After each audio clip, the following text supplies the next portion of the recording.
คือว่าบุญบ้านเขาปีนี้ก็ที่ผมชมอยู่ได้เนาะเพราะว่านั่งดื่มนั่งของครูอาจารย์เนี่ยคือว่า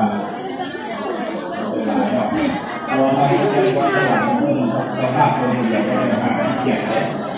เราได้วัดสวรรค์บ้านเขาที่บอกนั่งดูหมดเลยได้หาเกียรติก็คือว่า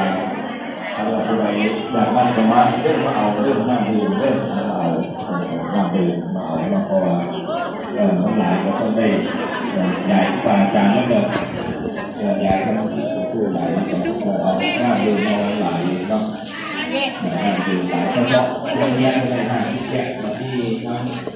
พอแม่แม่ได้เขาตัวแยกของแยกสามแยกตัวหลายตัวหลายเราต้องที่อยากให้ข้าให้หลังเรื่องรายที่ตรงที่แต่สภาพโครงพัฒนาเป็นงานดูแบบนี้เป็นแบบที่แต่สภาพโครงพัฒนาเป็นงานดูแบบนี้เป็นแบบที่ต่อไปได้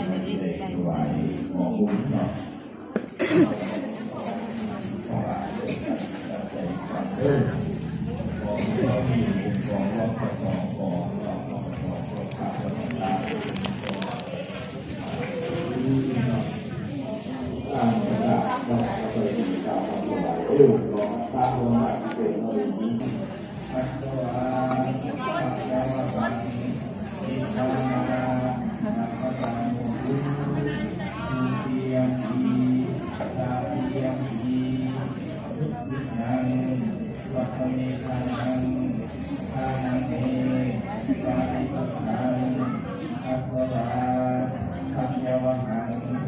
นิพพา